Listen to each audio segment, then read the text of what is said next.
Muy buenas tardes, estimada audiencia. Estamos nuevamente en Contrapunto TV, que se transmite todos los miércoles a las 13 horas por astele.tv. El tema de ahora es de gran interés, sobre todo por las elecciones, o más bien por la ausencia de elecciones que quisieran muchos. Se relaciona con el voto nulo y el abstencionismo. Se dice que va a ser el partido más votado.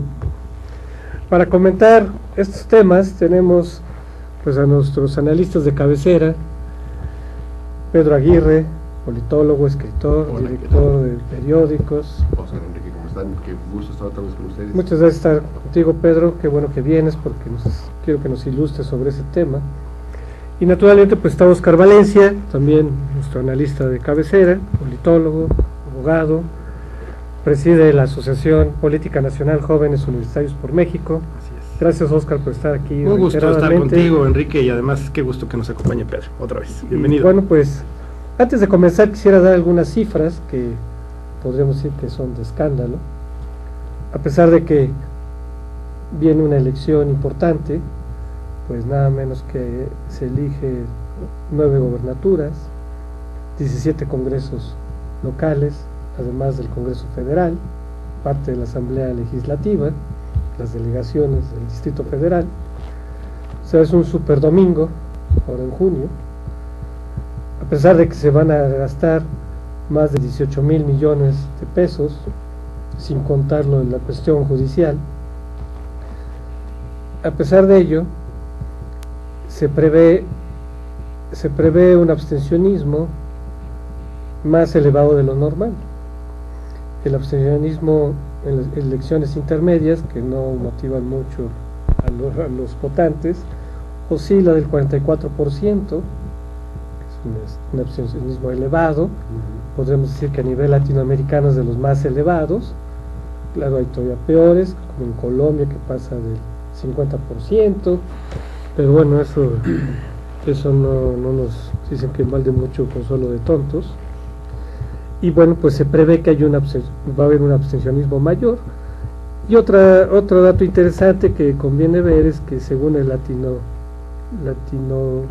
Latinobarómetro, solo el 37% de los mexicanos creen en la democracia. El nivel más bajo de toda América Latina. El más bajo de toda América Latina, que es realmente muy grave, más aún que tenemos una crisis, podemos decir la crisis de Ayotzinapa, que está teniendo alcance nacional. Entonces son momentos delicados para el país. Y bueno, pues me gustaría que analizáramos este fenómeno, que habría que decir que el abstencionismo no es un fenómeno exclusivamente de México, sino podemos decir que es consustancial a las democracias. Pedro, pues ¿qué piensas de esto? Pues tú lo acabas de decir, el fenómeno del abstencionismo es mundial.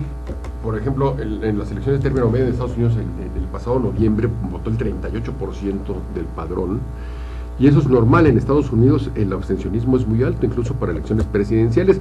Una serie de razones que no vale la pena ahora citar, características del sistema electoral, en fin. El hecho es que el abstencionismo es un fenómeno al alza en todo el mundo. En Europa, donde tradicionalmente la gente participaba más en las elecciones, también se está experimentando un abstencionismo cada vez mayor. El Reino Unido, por ejemplo, tiene elecciones este año y se espera que el abstencionismo rompa récords, y si lo asumamos a países como Alemania, como Francia, pues vemos que las últimas elecciones, tanto presidenciales como legislativas, pues ha subido el abstencionismo. Hay una crisis de representatividad indudable de los partidos políticos. La gente está enojada con los partidos políticos, ya no cree en las ideologías que ya de todas maneras venían menguando desde hacía mucho tiempo, y eso por supuesto que se manifiesta en la apatía electoral. La gente no se va a tomar la molestia de ir a votar porque no encuentra diferencias sustanciales entre las opciones políticas y considera que todas son iguales y que es perder el tiempo nada más ir a la urna a votar. Y eso pues está pasando también en México, en donde pues tú comparabas con América Latina. pero muchos países de América Latina han tenido más tradición democrática, naciones como Uruguay, por ejemplo, en donde tuvieron un periodo de dictadura militar, pero que antes de ello tuvieron también una etapa importante de democracia y de alternancia del poder. Lo mismo Chile, antes de Pinochet, pues hubo muchos años de tradición democrática. En Argentina la ha habido, un poquito más eficiente, pero a final de cuentas hay más tradición de alternancia en el poder de elecciones que lo que hemos tenido en México, en donde un partido pues estuvo 70 años en un plan de dominio hegemónico, y ahora que tenemos la posibilidad de la alternancia, de la competencia electoral real, hay mucha apatía porque, aunado a esta crisis de representatividad que es internacional, también yo percibo que en México hay muchas deficiencias en la legislación electoral que impiden que el sistema de partidos se abra, y en esta experiencia pues tú y yo tenemos algo que ver, porque tú y yo hemos tratado de participar en partidos políticos y somos testigos, y nos ha tocado pues ver cómo es dificilísimo tener nuevas opciones partidistas en México. Alguna vez hicimos un ejercicio cuando yo trabajaba con José Boldenberg, que fue presidente del IFE, con Ricardo Becerra, que es actualmente el presidente del Instituto de la Transición Democrática, y con Lorenzo Córdoba, que actualmente es presidente del INE. Hicimos, y su servidor, que es el único desempleado, vamos a agarrar un hueso y nos dio. Pero bueno, el hecho es que hicimos un libro que se llamó Sistemas Políticos Comparados, algo por el Sistemas Políticos, Partidos y Elecciones, Estudios Comparados. Y ahí nos dimos cuenta que las condiciones para que un partido político pueda participar en elecciones, las condiciones más altas, las más prohibitivas, son las mexicanas. ¿Por qué? Porque en cualquier parte del mundo, como partido político, es relativamente fácil participar en elecciones. Que tu partido aparezca en la boleta y que la gente pueda votar por ti, pues cubres unos requisitos más o menos asequibles y lo logras hacer.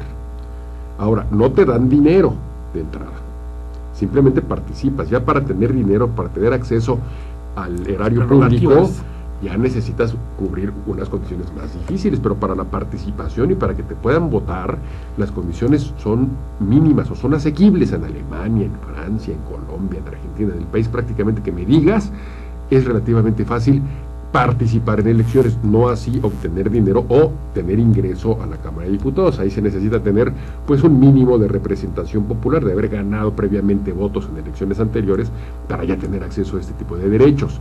Y en México no existe este escalonamiento de registro, sino que todo está condicionado a que tienes el registro público después de que hiciste 20 asambleas estatales o 200 distritales, de que movilizaste a no sé cuántos miles de gentes, a que cubres una serie de requisitos que para ciudadanos comunes y corrientes es muy difícil de cubrir. Se necesita, como lo vimos, porque participamos en un partido, pues el poder corporativo, el apoyo de sindicatos, el apoyo de gobernadores, en fin, los partidos que logran el registro bajo las condiciones tan draconianas que vemos en México, lo logran porque tienen o pactos corporativos, o aliados en el gobierno, o aliados en los estados, o en fin, ya llega tergiversado el partido, y eso ha hecho que muchos de los partidos nuevos o emergentes pues se hayan distorsionado o sean francamente negocios. Claro.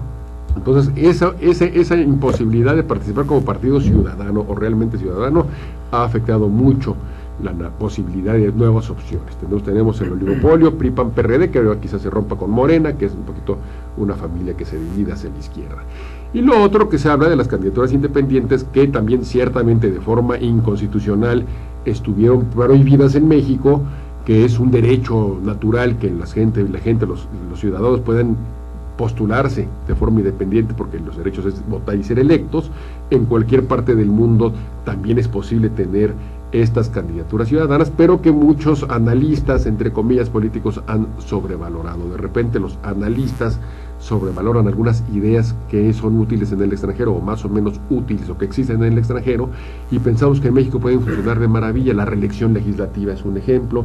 Otro ejemplo es esto de las candidaturas ciudadanas, que fue campeonada por nuestro amigo Jorge Castañeda, y que ahora pues ha despertado interés en muchos sectores, pero que, de acuerdo a la experiencia internacional, la realidad es que no han marcado mayor diferencia en prácticamente ningún lugar. Entonces ese es el problema. Hay una crisis de representatividad de los partidos a nivel mundial, que en México pues también repercute, y en México tenemos una legislación que al ser tan prohibitiva con la posibilidad de contar con nuevas opciones u opciones ciudadanas, pues está también siendo un obstáculo para que la gente crea más en la democracia, ¿no? Oscar, ¿qué piensas sobre esto del abstencionismo? Pedro nos acaba de tocar Tocó muchos los temas, tópicos, ¿no?, de todo lo que estábamos viendo. La verdad es que lo hace de manera muy puntual y coincido totalmente con él. Yo nada más ahí añadiría 2 puntos.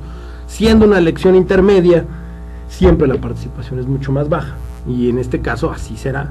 También estamos en esa dinámica donde obviamente no está el paraguas de una campaña presidencial, donde hay debates presidenciales, donde la gente se involucra más, donde sabes que se juega mucho más que solamente el Congreso o los 66 diputados de la Asamblea Legislativa y las delegaciones o las gobernaturas que acabas de mencionar, pero entonces esto hace que la gente pierda interés. Entonces yo pongo un ejemplo: cuando a mí me tocó ser candidato en el 2009, la participación en ese distrito electoral local fue del 40%.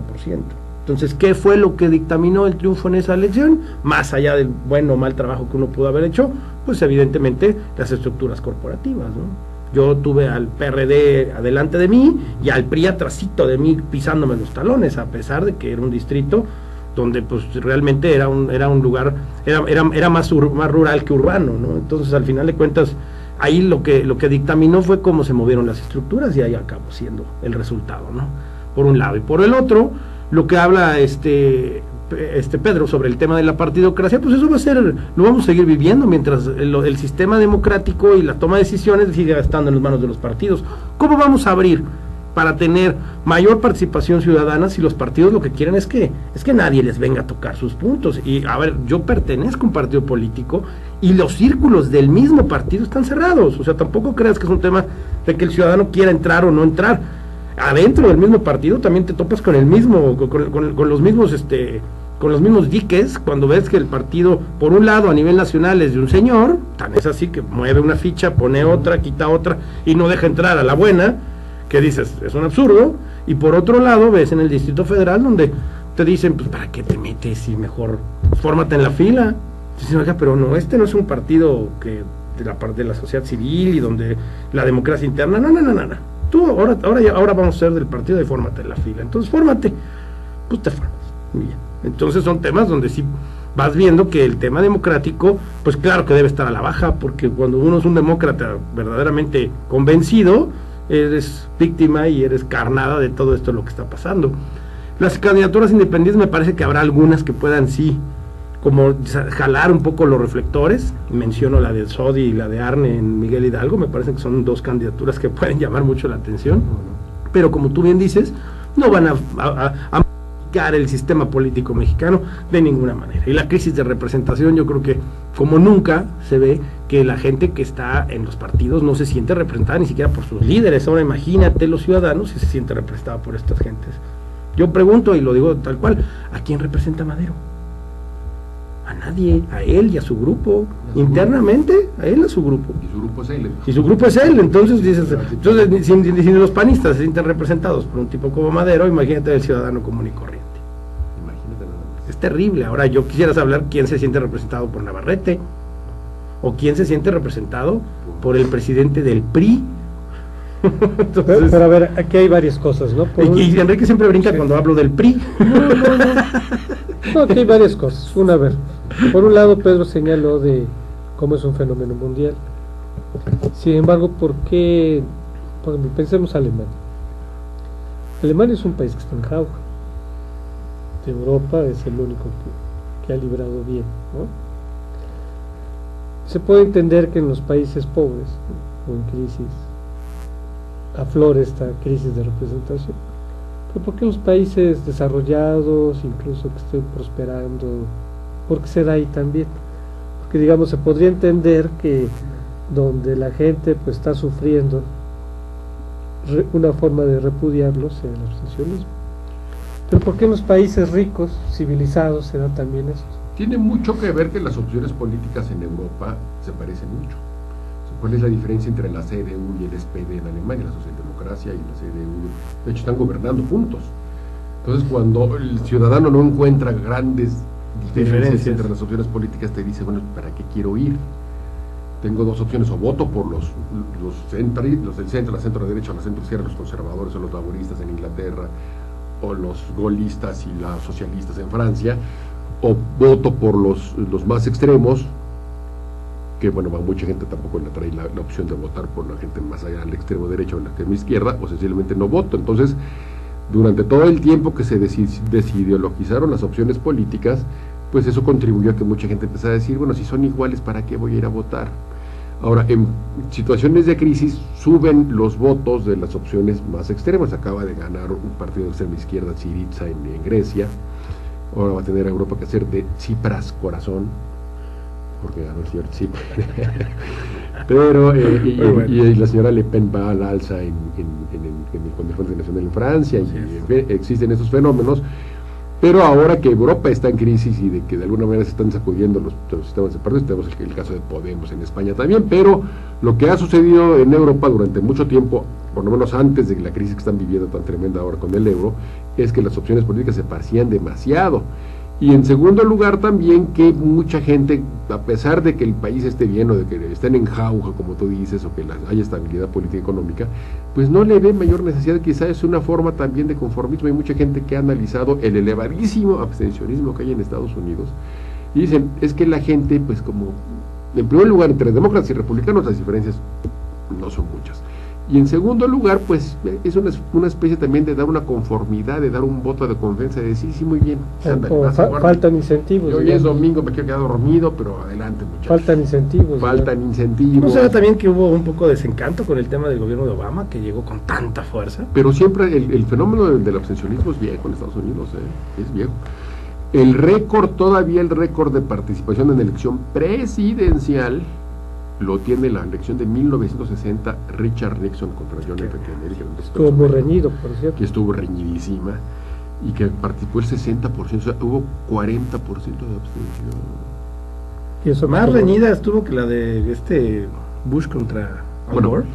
Es que ese es el gran punto, porque aquí lo que tenemos es que ganó la elección en voto popular Al Gore. Y aquí hay otra de las razones por la que muchas veces los norteamericanos no votan.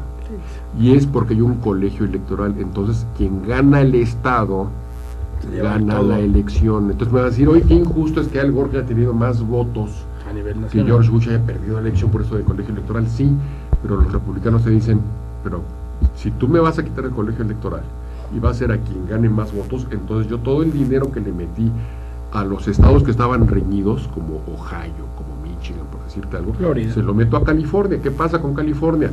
Que de entrada es demócrata. Es el estado que más votos, que más habitantes tiene Estados Unidos, es California. Pero es demócrata de entrada. Entonces, Partido Republicano, ¿para qué desperdicio yo dinero en un estado que no voy a ganar? Que es muy grande. Mejor se lo meto a donde están reñidas las cosas. ¿Qué pasa con Texas? Es el segundo o tercer estado más poblado de la Unión Americana, pero es republicano. Entonces los demócratas no se meten a Texas, porque para ellos es perder recursos. Entonces, como las reglas del juego son otras, pues se vale, sí, si me vas a decir que quien tiene más votos, entonces sí me meto a California y sí me meto a Texas. Pero si es colegio electoral, y yo voy a invertir mi lana en otro.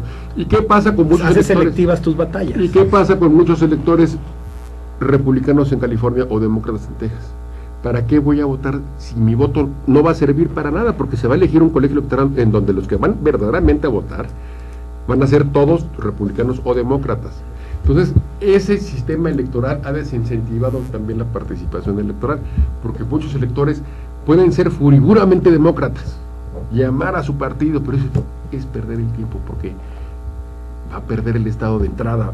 Es muy demócrata, muy republicano este estado, y si voy yo, nada más pierdo valioso tiempo. Amigos, vamos a tener que hacer una pausa. Estamos aquí en Contrapunto TV, se transmite todos los miércoles por astl.tv. Regresamos.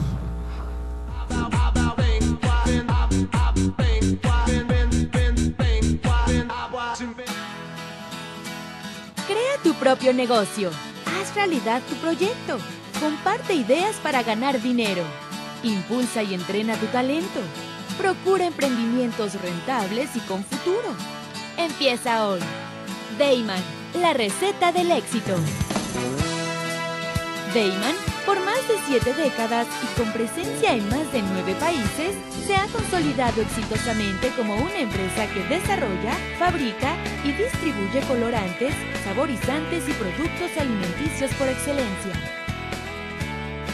Nuestros productos abastecen a una amplia industria dedicada al manejo de alimentos micro, pequeña y de media a grande escala, ya que estos cumplen con altos estándares de calidad a nivel nacional e internacional y están elaborados para satisfacer las necesidades del mercado y gustos de nuestros consumidores.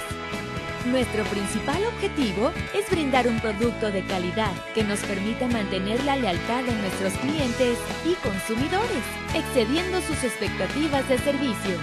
En Deiman desarrollamos la creatividad e impulsamos al máximo nuevos negocios.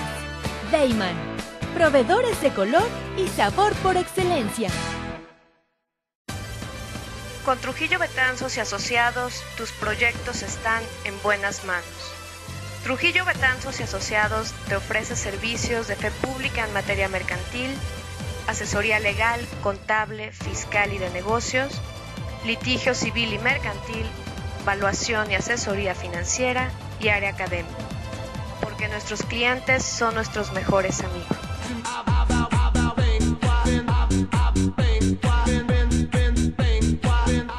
lo que yo prefiero, por lo menos acostamos, por lo menos fue un gran futbolista. Amigos, estamos de regreso aquí en Contrapunto TV, estamos charlando sobre el tema del abstencionismo y el voto nulo. Todavía lo del voto nulo lo estamos dejando para más adelante. Aquí hay un punto que me preocupa, ¿no? Se habla de la crisis de representación que hay en el origen del abstencionismo. Sin embargo, creo que va más allá de eso, porque tú has visto cómo efectivamente mucha gente repudia a los grandes partidos, ¿no? De los partidos tradicionales, que como señala Oscar, son partidos cerrados, podemos decir que son oligárquicos, ¿no? Verticales, en fin. Pero la gente también no quiere a los partidos chicos. O sea, se podría pensar que si fuera una crisis solamente de representación, efectivamente yo no me siento representado ni por el PRI, ni por el PAN, ni por el PRD, pero me podría sentir representado por otros partidos, el PT, el Ciudadano, el Verde, etcétera, ¿no? Pero ¿por qué la gente también los repudia? Entonces no solo es crisis de representación de que yo no me identifico con los grandes, entonces voy a votar por uno chico. En general la gente repudia a los partidos en general, ¿no? Y es muy curioso, político. Por un lado repudia a los partidos grandes, pero en general dice, ya son demasiados partidos, ¿no? Y dice, tenemos 10 partidos, ¿por qué tantos partidos? Porque ¿no? la gente los entiende como negocios. ¿Te acuerdas del Partido Nacionalista, que fue un negocio en el que Sociedad Nacionalista, Sociedad Nacionalista, y bueno, tantos partidos que tenemos, el de este señor Dante Delgado, que se llama Convergencia, bueno, el Verde Ecologista, nada más, digamos, si no es... La gente sabe que los dirigentes de esos partidos hacen negocios sucios con los partidos políticos, y saben por qué. Vuelvo a mi bandera, la perversa y pervertidora legislación electoral mexicana. Único país del mundo que le da a los partidos políticos dinero antes de las elecciones. Te hacen hacer muchas asambleas, te hacen movilizar mucha gente, se ponen muy pesados, pero en el momento en que ya te reconocen como partido, te sueltan el dinero antes de las elecciones. ¿Qué hacen en Alemania? En Alemania nace esto del financiamiento público y después es limitada la idea del financiamiento público por muchos países, pero primero fue Alemania, para impedir que pasara lo que pasó con el nazismo, que fue tan apoyado por industriales y por fuerzas y grupos corporativos y de poder, que eso hizo que el nazismo, así en términos muy generales, son los lugares comunes. Pero los alemanes quisieron curarse en salud de esos problemas, de decir, bueno, ya el financiamiento privado no, vamos a financiamiento público. Pero no vamos a darles dinero a los partidos y después a ver qué pasa con ellos, sino que vamos a organizar elecciones, vamos a hacer que participen los partidos, vamos a poner condiciones asequibles para que los partidos participen en elecciones. Va a haber elecciones, y después de las elecciones, a los partidos que tienen un mínimo, un 2%, 1.5%, un 3% de la votación nacional, a esos les voy a reembolsar el dinero que gastaron. Eso es el financiamiento público. Después de las elecciones, a los partidos que tuvieron un mínimo de representatividad, se les reembolsa los gastos de campaña, y en algunos casos se les pagan fundaciones, como es el caso de Alemania con la Ebert, entonces en Francia también, y se les dan prerrogativas en televisión, en una serie de rubros que permiten que el trabajo de los partidos se pueda desarrollar. ¿Qué pasa en México? Se les dan recursos a lo bestia a los partidos políticos y hacen que sean cotos de poder en donde estos dirigentes tienen la posibilidad de hacer un negocio, antes de que le demuestren al público qué representan verdaderamente. Ahorita tenemos el Partido Humanista, se están peleando el botín. Pero nosotros vivimos, no quiero recordarte nuestras biografías negras. Sí, pero vivimos en un partido político, vivimos como se peleaban. Pero por lo visto no se... Y no se peleaban nada más así de, oye, tú me dices, no, se agarraban a sillazos. Pero cada vez es más grotesco. Pero cada vez es más grotesco. No, es que parece igual de grotesco. Cada vez es más. Cada vez es porque más. se pelean cotitos en donde van a ganarse el pero no se ha aprendido. Claro que no, porque siempre en la cultura política, antes de que demuestren quiénes son en realidad en materia política y de representatividad nacional, definitivo, pues le estás dando un incentivo. Eso es cierto. Me agarro, son vividores muchos de ellos. Es que yo no cuento, por ejemplo, un ejemplo de que pueda pasar eso en la vida común, de que yo te voy a dar un dinero y luego ese dinero yo te lo voy a reembolsar porque lo gastaste y porque ya me mostraste que tienes el 3% de eso. Pues no encuentro ni en una figura familiar, ni en una figura económica, ni en una figura de financiamiento. En ningún lado encuentro un ejemplo para eso. ¿Qué pasa en los países donde funcionan las cosas normales, como te estoy diciendo? Se forman partidos. Para formar un partido es porque tienes una convicción política. Claro. Los liberales son liberales, los demócratas cristianos son democracianos. La gente se junta porque no creemos en algo, o en alguien, o una plataforma, un programa, una ideología. Tan creemos que nos vamos a juntar, vamos a sacrificar nuestro tiempo, nuestros recursos para tratarlo de sacar adelante. Claro. Y ya después de las elecciones, la mentalidad es, vamos a sacar un partido de entrada, no vamos a ver cuánto sacamos de dinero. Bueno, yo les puedo decir, con el ejemplo de las agrupaciones políticas nacionales cuando se fundaron, estaban pensadas así. Primero tenías que tú llevar a tu gente, hacer demostrar tus delegaciones estatales, y posteriormente, ya después de eso, sí te daban un financiamiento, pero después de que habías demostrado que sí tenías más de 10,000 afiliados y más de 10 delegaciones en los estados de la República, pues pero sí, no te lo daban antes, no decía, yo me llegué, formé, me dijo, yo quiero hacer una agrupación política, ahí está su lana, y ahora hágala. ¿Por qué les quitaron el dinero? Porque exactamente lo que estábamos haciendo nosotros era un cierto contrapeso a los partidos políticos, que además, hay que decirlo tal cual, también cada agrupación política que tú le rascabas un poco la pintura, salió un partido político atrás, ¿no? Claro. Entonces eso también era parte de ser como la rémora de un tiburón que vas allá atrás trabajando y te manejabas como ciudadano cuando realmente había un partido político atrás. Entonces eso también como que no acabó por ser estrictamente un tema de ciudadanos. Entonces eso fue lo que le dio al través, y además pues el monopolio de los partidos, que acabó diciendo solamente yo decido. Aunque también se habla de que si cambiamos las reglas, los partidos serían modo de lavado de dinero. Si quitamos el financiamiento público, se dice que el narcotráfico podría tener ese. Yo no digo que se quite el financiamiento público, narcotráfico lo hace que se dé financiamiento público a los partidos que demuestren después de las elecciones qué representatividad real tienen en la sociedad. Uno, y dos, me vas a decir, bueno, ¿y cómo van a asistir como primera elección a los partidos? ¿De dónde van a conseguir el dinero?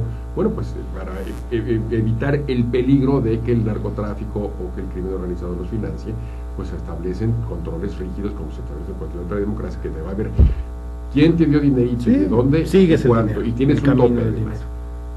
Cada persona que te puede dar dinero tiene un tope. En Estados Unidos, que son de los más laxos en cuestiones de financiamiento privado, siempre hay un límite. No puede un donante privado darte más de determinado dinero, no puede darte una empresa, una persona moral, como no sé si le decían diciendo a las empresas en este país, no te puede dar más de determinado dinero, y tiene que haber recibos, y tiene que haber comprobantes de cómo te lo gastaste, todos esos recursos para vigilar que el crimen organizado o que el narcotráfico, o inclusive que grupos de poder muy fuertes financien de más un partido político. También por eso se establecen estas reglas de límites y de control al financiamiento privado. Pero déjame poner un ejemplo, Enrique, además, para poder contestar tu pregunta.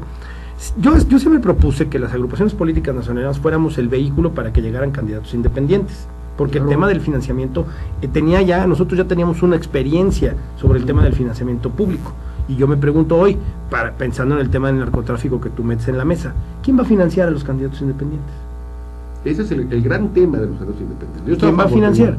Yo también estoy a favor de que tiene por qué restringirse el derecho a nadie. Eso, pero si pensáramos que es el narcotráfico el que quisiera buscar un resquicio para ver dónde financiar, tendría que ser los candidatos independientes, y entonces diría, ahí te va la lana, y entonces seguirlo. Por eso y ahí hay que haber muy rígidos controles. Tendría que haber rígidos controles, como dice Pedro, y la lógica es, pues yo creo que lo que debería de haber es una reforma de la ley cuando realmente se pidiera a los partidos y a los ciudadanos que pudieran participar sin el financiamiento público de saque. Porque entonces tú, ¿qué haces? Pues quiero hacer un partido, nosotros nos registramos para ser partido político, pero yo no conté con 30 millones, 40 millones de pesos para hacer un partido.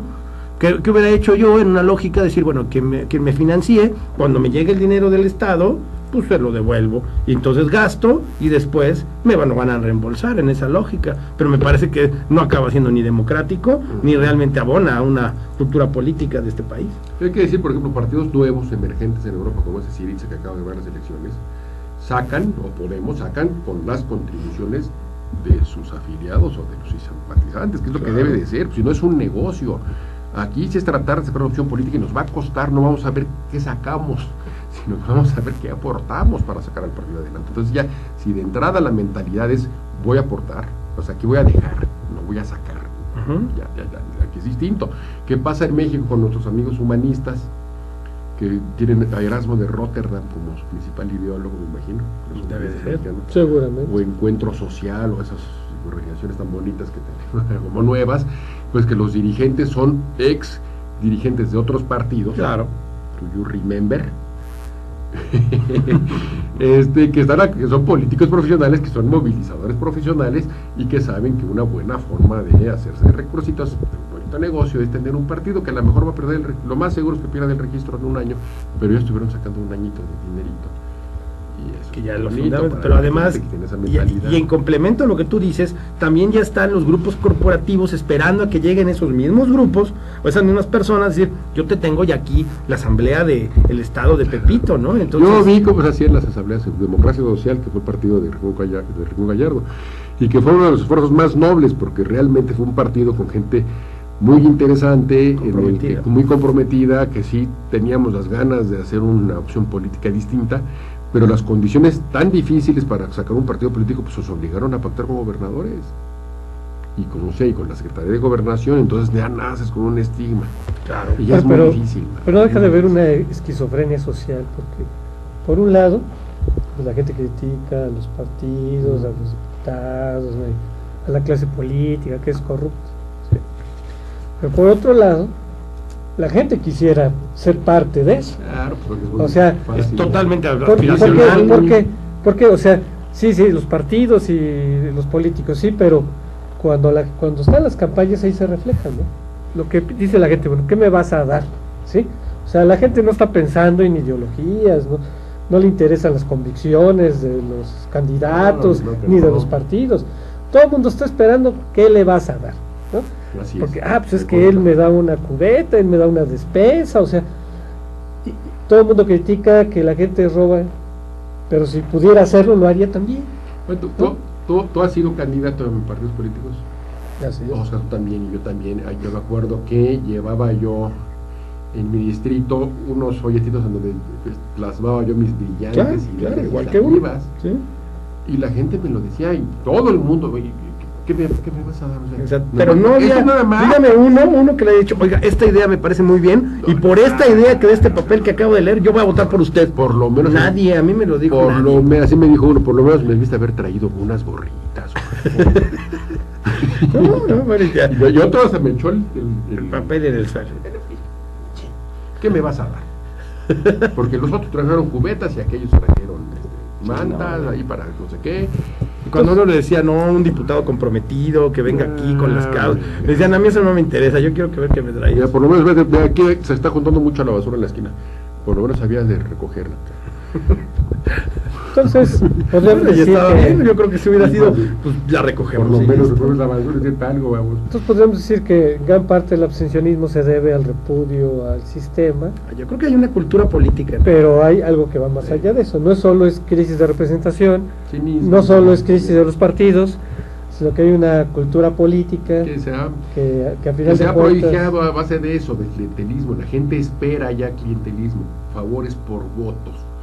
Tú lo acabas de decir, como candidato de tu partido, pues ¿qué podías hacer con la estructura corporativa del PRD en el DF? Nada. A mí también me pasó. No se puede hacer absolutamente nada cuando tu rival compra el voto. Y La hay gente muchas iba cosas subiendo que sus comprar. rotoplazas así en los pueblos, Claro. y yo iba entregándole y me decía, oiga, pues Entonces, en yo, el yo fondo lo hay que le una- decía era, qué bueno que le dio el Retroplas, ¿a poco el tipo también le va a traer el agua? Bueno, ahora, ¿cómo distinguir justamente el abstencionismo pasivo, digamos, de la gente que apática, al abstencionismo que implica un repudio activo? El famoso voto nulo. Y eso nos lleva al voto nulo. ¿Qué les parece si ahorita después de la pausa Claro. nos concentramos en el voto nulo, Ujú. para que nos concentremos en ese tema? Porque es, digamos, se ha abierto un debate, ¿no? Hay un debate que apoyan, Sí, que son lindos. que están apoyando, ¿verdad? Hipócritas. Líderes de opinión, en fin. Y yo quiero hablar de la candidatura de Cuauhtémoc Blanco. Bueno, Yo vamos también. a hablar de eso. Pero veamos Y de qué pasa con el Jackson. voto nulo, si realmente es una alternativa al voto nulo o si realmente le es funcional a determinados partidos. Amigos, estamos aquí en Contrapunto TV, vamos a hacer una pausa y continuamos.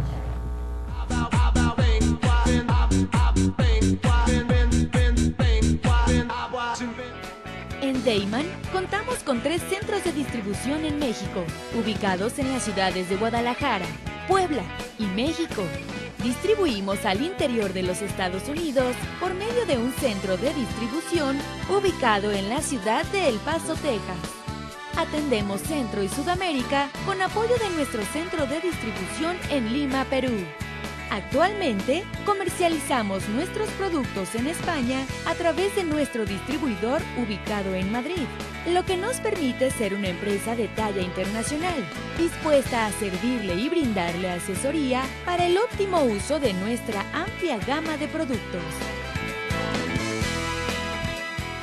Cabe destacar que todos los productos elaborados en Dayman se fabrican con ingredientes aprobados por la Secretaría de Salud en México y FDA en Estados Unidos. Contamos con capacidades operativas, certificados kosher, programas de buenas prácticas de manufactura, controles de saneamiento, sistema de atención a quejas y reclamaciones, seguridad industrial, auditorías internas y un programa de trazabilidad y recuperación de producto. Dayman, proveedores de color y sabor por excelencia. Ruiz Robles, corredores públicos y peritos traductores. Trabajamos para darles seguridad, confianza y un servicio profesional en sus asuntos relacionados a fe pública, valuación, arbitraje comercial, asesoría jurídica y traducciones. Para nosotros lo más importante es su satisfacción, brindándole además la asesoría jurídica necesaria en su negocio, con un equipo de profesionales capacitados para prevenir y resolver situaciones de riesgo en su empresa. Le aseguramos una asistencia profesional, personalizada y humana a quien consideramos más importante, el cliente, porque las oportunidades pequeñas son el principio de las grandes empresas.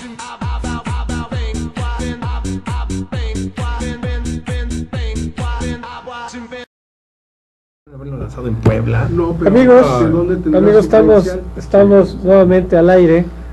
Estamos aquí en Contrapunto TV, estamos charlando muy animadamente sobre el abstencionismo, pero también sobre algunas candidaturas. La vez pasada hablamos de las candidaturas ilegítimas, creo que Chapulines. y del chapulinismo, creo que todavía da para mucho. Me gustaría que nos concentráramos en el voto nulo. A lo mejor podemos poner algunos ejemplos sobre qué eficacia tiene el voto nulo, si representa una alternativa para la población. Ahorita el tema está especialmente calientito a raíz de que, por ejemplo, los Ayotzinapos llamaron a que no se votara en La Guerrero. CTE y los grupos que los manejan. Exacto, que no se votara en Guerrero. Claro. O sea, es un ejemplo de un voto nulo activo. No solo que ¿no? no se votara, sino Quieren no impedir que haya haya. elecciones. Impedir, exactamente, impedir que el resto de la ciudadanía haga ejercicio de su voto. En un plan muy... ¿Qué piensan sobre eso? Siguen en un plan muy provocador. Bueno, así rápidamente, el voto nulo, así como protesta, me parece una actitud pudibunda e hipócrita. Promovieron mucho esta idea gente como Denise Dresser, que es una de tus favoritas en el año 2009. de que hay que rechazar lo malo y lo feo que son los Ahora partidos y le va a decir morir. nuestra protesta es decirles con este voto que los odiamos, que les decimos que son unos mugrosos. Me parece una actitud pudibunda, me parece una actitud muchas veces hipócrita, porque la misma Denise Dresser 3 años después dijo, no, voten por el que saben es por el PRI, pero sí voten, pero Y contra el ahora PRI. ya llamó por Morena. Y ahora sí, entonces es que no sean hipócritas. Está bien, es muy respetable. Para mí sería muy difícil convencer a alguien con los partidos que tenemos y las opciones que son realmente muy pobres, como el PRI, el PAN, el PRD, Morena. Yo francamente me cuesta mucho trabajo defender la idea de ir a votar, pero yo creo que es una actitud menos mala ir a votar que asumir la actitud pudibunda de decir, ay no, voto por eso porque son muy feos. Esa me parece una actitud pudibunda, hipócrita, que además, pues al no ser masiva, no realmente reflejar una actitud generalizada de protesta, que decir, bueno, es que el 80% o el 70% de la gente no fue a votar específicamente porque protestan, porque no les gustan los partidos, y no como sucede que la mayor parte de los abstencionistas aquí y en cualquier otra parte lo hacen porque o les da flojera, o porque no se sienten interesados, o porque les da igual. Pues bueno, entonces no veo realmente yo mucho la utilidad del voto nulo. Sí favorece estadísticamente al PRI. Totalmente. ¿Por qué Lo al PRI? siento, Oscar. No, totalmente. ¿Por qué, Digo así. por qué al PRI? Pues porque es el partido dominante, porque es el partido que está en el gobierno, porque es el partido que históricamente, a mayor participación electoral, siempre existe la tendencia de que su votación baje. El que participa o el que está interesado, sí, es el que tiene más voto duro. Corporativizado. Yo creo que el que se anima a votar, el que está politizado, pues tiene más tendencia a votar en contra del PRI. Por ejemplo, con el voto en el extranjero, ellos tenían mucho miedo porque el votante del extranjero, según estadísticas, muy pocos votarían PRI. Afortunadamente, por una serie de razones de que tenían miedo de la migra o lo que ustedes gusten y manden, el voto en el extranjero pues no pesa en absoluto, es muy poca la gente que va a votar, pero sí existe una tendencia estadística de que a mayor participación electoral, mayor posibilidad de que la oposición se beneficie. Entonces votar o no ir a votar, pues muchas veces, imagínate gente como Denise Dresser o todos estos pudibundos, pues presumiblemente es gente que no le gusta el PRI, que no le gusta el sistema, y que por lo tanto son votos que la oposición se pierde. ¿Y por qué es que ese voto nulo no se vuelve un voto de castigo? Voto de castigo sería un voto por una opción antisistema. Exacto. Syriza, Podemos, eso es claramente un voto de castigo. Frente Nacional, cuando tú votas por un partido que asume actitudes radicales o antisistema o abiertamente críticas, ese es el voto de castigo más efectivo. Y entonces, ¿por qué en México pegan corrientes como el voto útil o el voto nulo y no un voto de castigo? Bueno, es porque ahora, por lo que decíamos, porque no ha habido opciones, porque el sistema de partidos está muy cerrado. Entonces, si tú tienes a los mismos tres de siempre y a una bola de partidos chicos que son Dantes Delgados y esa fauna horrorosa, pues entonces, ¿dónde está? ¿Cómo castigo al sistema si todos son parte de lo mismo? Ahora que hay una opción un poquito más radical, que es Morena, pues Morena yo creo que se va a beneficiar mucho. Sí, no, todo lo que tú quieras. Yo a Morena y al maestro, al Peje Lagarto, te los regalo con un moño colorado en la cabeza. Pero van a manejar el voto antiprotesta, el voto antisistema, y yo creo que mientras más crezca Morena, pues más se va a reflejar un voto así, ahí sí útil de protesta, de gente que no le gusta el mainstream, como dicen, ¿no? El sistema político. Aunque le perjudica a los normal. otros de izquierda, ¿no? Ay, Pues sí, pero bueno, el PRD ya... No se están peleando el mismo mercado. Pero se supone que es un voto más radical, que la actitud del PG y de Morena es un voto a una izquierda más radical, una especie de Podemos o de Syriza, y sobre todo yo supongo que se van a querer subir en esta moda populista de izquierda de Europa, decir que nosotros también representamos una opción de izquierda ciudadana y real, el tema es contra la mafia del poder. Por ejemplo, Podemos se manifiesta contra la casta, que es muy clara quién la constituye en España, el bipartidismo. y algunas opciones nacionalistas. Y aquí contra la mafia. Están enquistados. No, bueno, pero es de que Morena... Pero el discurso es contra la sí, mafia. claro, pero Ahora, Morena misma es parte de la casta. sí, pero el discurso es contra la casta.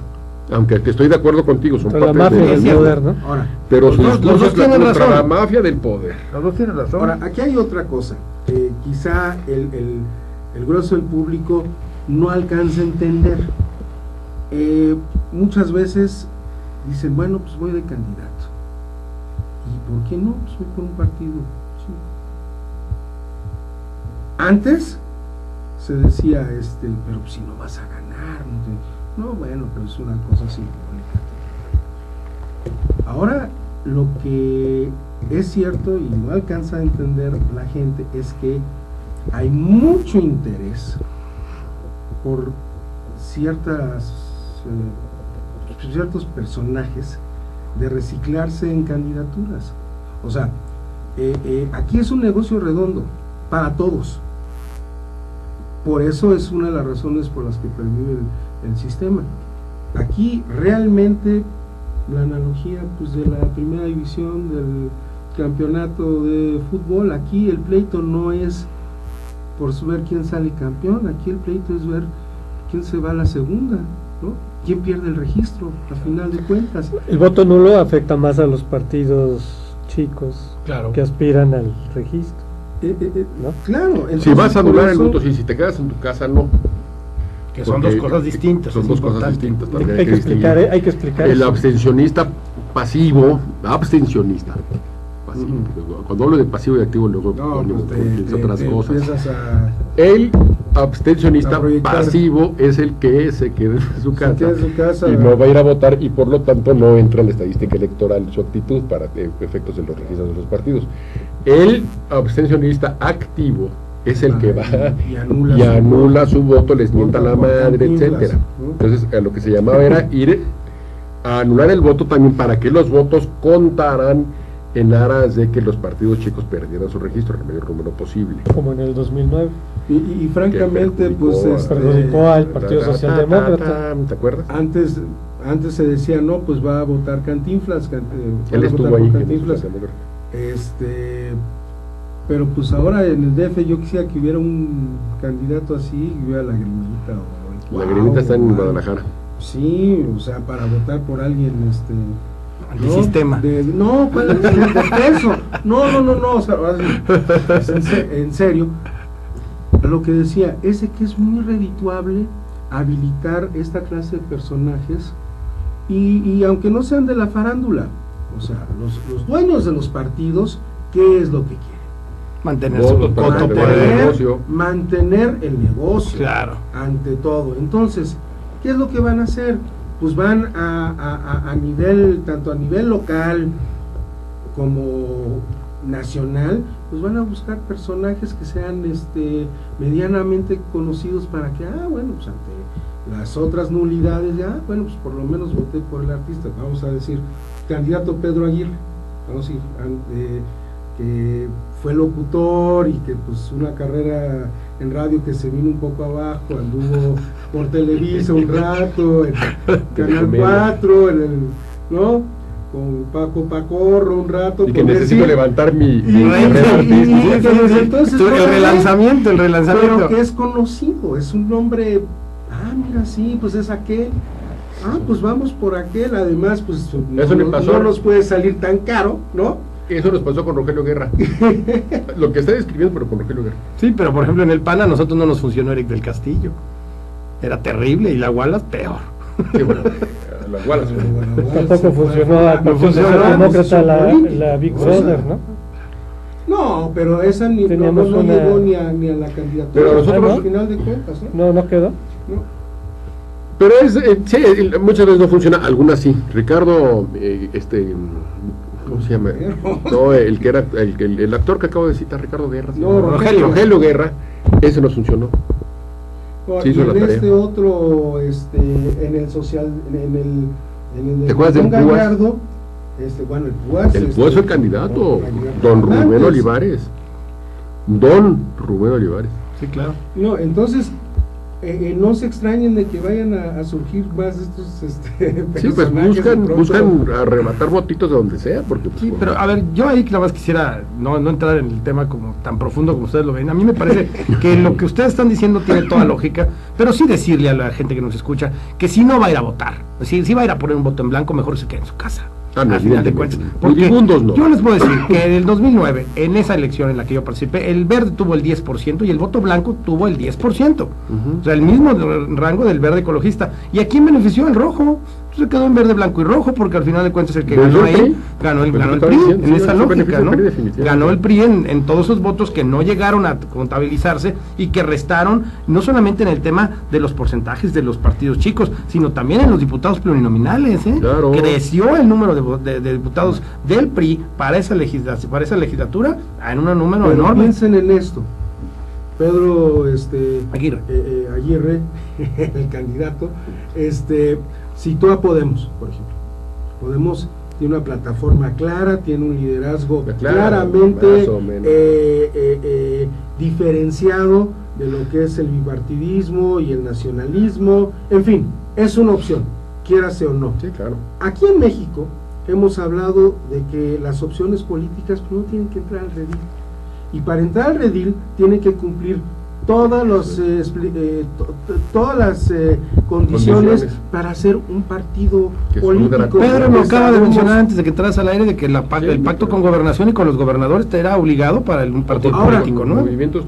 Pero vayamos a los partidos establecidos y el mismo PRI. A ver, en este año tenemos elecciones federales. Sí, señor.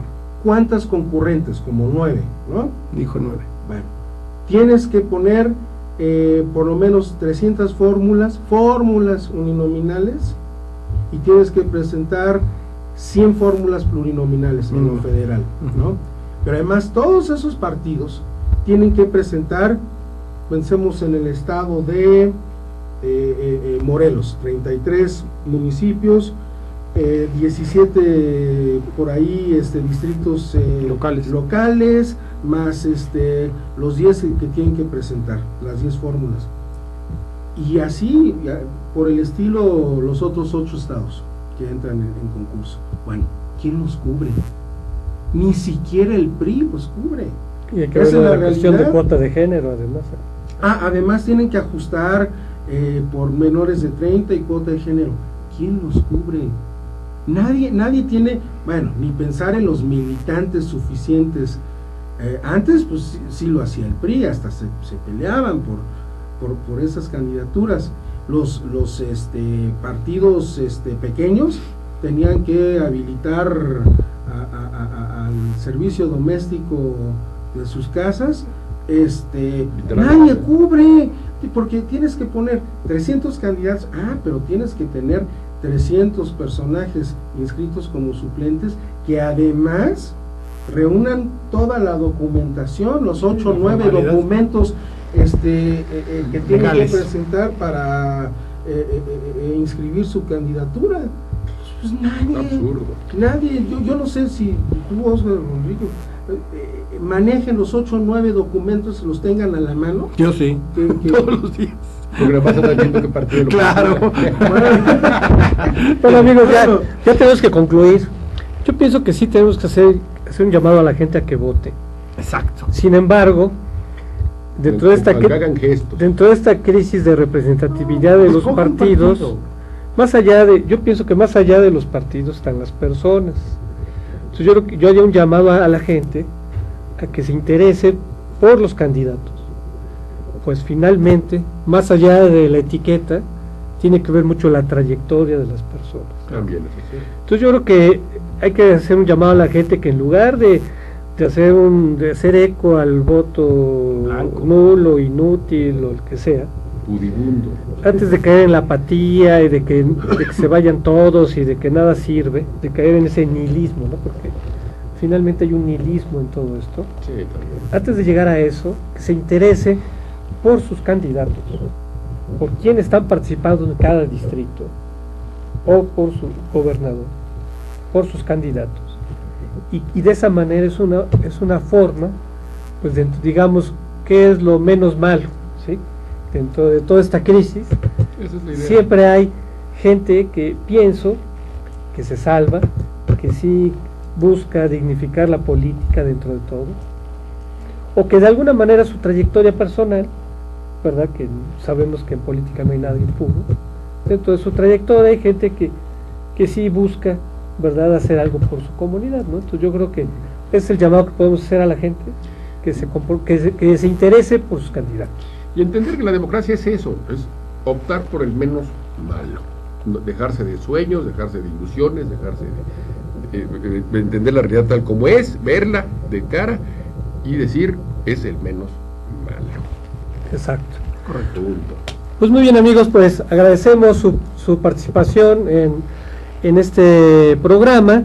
Los invitamos a que el próximo miércoles estén con nosotros en Contrapunto TV, que se transmite todos los miércoles a las 13 horas por astl.tv. También los invitamos a que se queden en el canal para que se enteren del programa si yo fuera servidor público.